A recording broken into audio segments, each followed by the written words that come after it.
안녕하세요, 유수연입니다. 자, 3월 31일에 있었던 토익 문제 중에 가장 핫한 거, 그리고 우리를 정말 피를 바짝바짝 말리게 하는 어휘 문제 중에서도 많이 틀렸던 문제 20번대, 120번대에 많이 쏠려 있었습니다. 그래서 아예 어휘편으로 좀 어휘를 몰아서 볼게요. 그리고 나서 문법 문제, 어려웠던 문제 또 모아서 한번 보고, 그래야 우리가 4월 14일 날 있을 토익 문제, 이제 토익 시험에 대비를 할 수 있으니까요. 자, 한번 볼게요. 여기가 이제 물론 실제 문제랑은 회사 이름은 달라요. 근데 회사가 주어란 말이죠. 자, 드레스 코드를 뭐 해야 돼요? 자, 그랬을 때 텔러스는 무슨 뜻이냐면은 은행 직원들을 얘기하는 거고요. 플로어 스텝은 현장에 있는 사람들, 그러니까 직원들 중에 사무실에서 근무하는 사람들 말고 현장 근무를 하는 사람들을 얘기하게 돼요.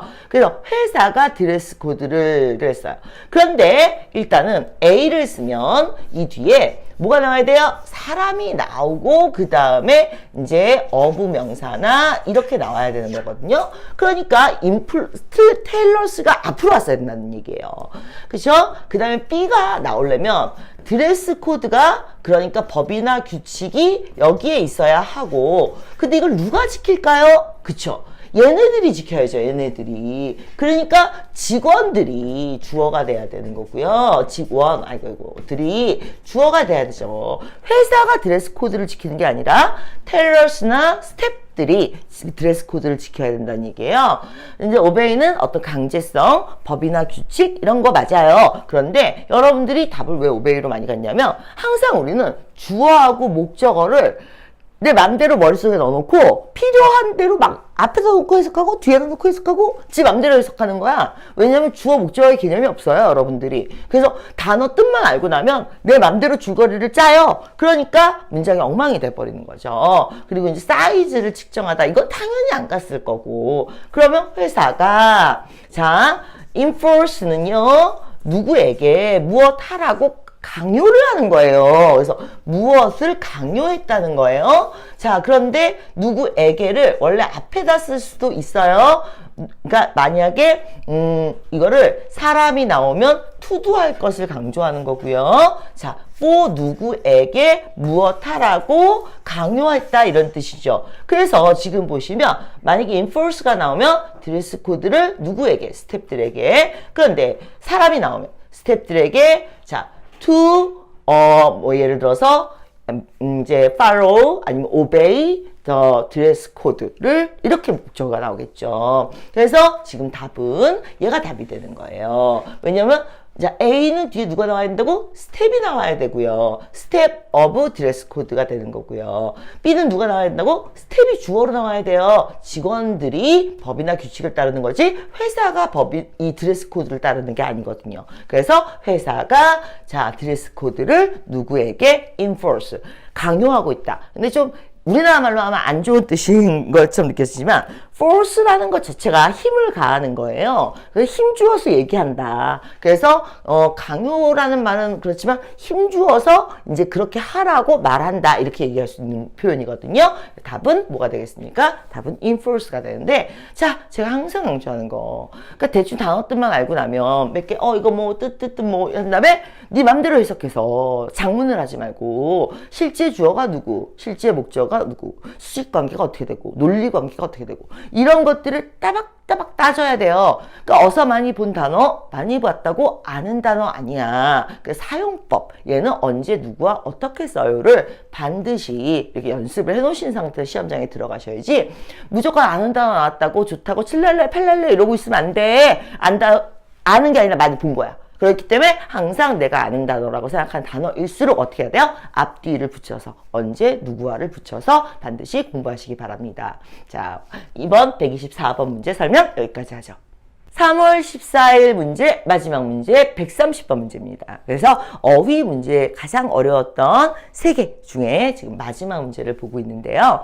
자, 여러분들 보시면은 일단 간단하게 문장을 볼까요? 네가 만약에 온라인 주문을 해. 무엇을 통해서? 웹사이트를 통해서. 그러면 우리가, 자, 이게 뭐예요? 운송료요.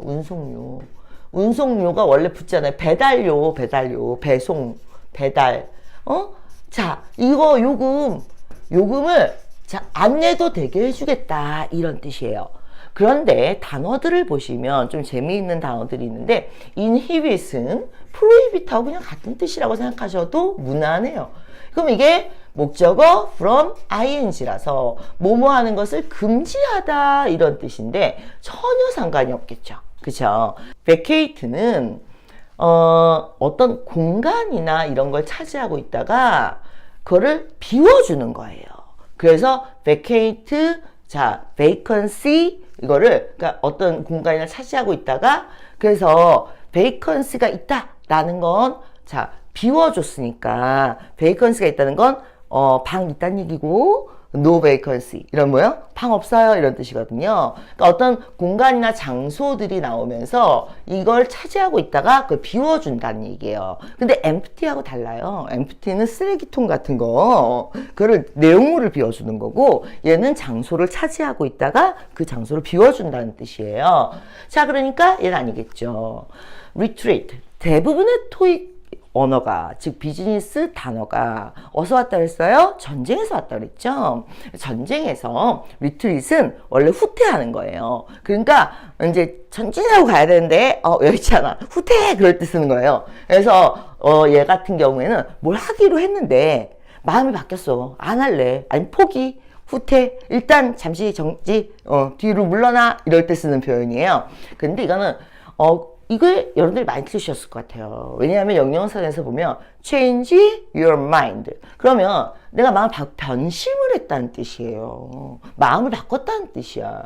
근데 이게 변심하거나 마음을 바꾼 게 아니라요. 정책이거든요. 이것도 하나의. 지금 정책인데 어떤 정책이 있다는 거예요? 라고 얘기했을 때 웨이브 해준다라는 게 이제 서류상 혹은 계약서 이럴 때 많이 쓰이는 단어예요. 이럴 때 원래 의무적으로 해야 하는 것들이 있잖아요. 얘를 어떻게 해준다? 철회한다. 그러니까 안 해도 된다. 철회한다. 이런 경우에는 안 해도 된다. 그러니까 원래 물건을 배달하면 운송료가 붙는 거잖아. 원래는 붙는 게 원칙이야. 근데 웨이브라는 단어를 쓰게 되면 해야 되는 거지만 그것을 안 해도 되게 해준다, 철회한다, 정책상 쓰는 단어예요. 그래서 우리나라에서는 사실 이제 휴대폰 약정 계약할 때 맨 마지막 줄에도 많이 나오는데 우리나라에서 나올 일이 없죠. 왜냐면 영어로 사인하시는 게 아니니까. 근데 외국에서는 이제 휴대폰 약정 계약이나 아니면은 유료 채널들 계약할 때 얼마간 공짜로 해주고 뭐 걔네도 그런 게 있어요. 몇 년을 쓰고 그럴 때 I will not waive. 그러니까 낫이 있어야 돼. 철회하지 않겠다 해놓고 거기에 사인을 해주셔야 돼요. 그러면 내가 이제 4년을 의무적으로 써야 돼. 이 핸드폰을. 그럼 철회하지 않겠다에 사인을 하면 그러면 뭐 3개월 공짜 아니면 캐시백 현금으로 돌려준다든지 이런 혜택이 가는 거예요. 그래서 웨이브란 단어가 이런 계약서상이나 정책 이런 것들에 하기로 되어 있는 거지만 너는 예외로 해줄게, 넌 안 해도 돼 이럴 때 쓰는 표현이라서 반드시 외워두셔야 되는 단어고 얘는 마음이 바뀌는 거고 전략적으로 후퇴이기 때문에 실제로 토익 시험에서는 답이 된 적이 거의 없다고 생각하셔야 돼요. 변심한 거는 당연히 답이 안 되고요. 그죠? 후퇴하다 이런 게 이제 전략상으로 우리가 어떤 시장 뭐 컴퓨터 시장, 인터넷 시장에서 일단 후퇴한다 이런 얘기는 할 수 있어요. 이해되셨죠? 답이 아예 안 된다는 건 아니지만 아직까지는 답이 그다지 된 적이 없는 단어라는 거 이거 알아놓으시고요. 반드시 외워두셔야 되고요. 이 4개의 단어 중에 가장 답이 많이 됐던 단어 역시 웨이브입니다. 여러분들한테 낯설지 모르지만 토익에서는 답이 많이 되는 그런 단어가 되겠습니다. 자, 오늘 여기까지 하겠습니다.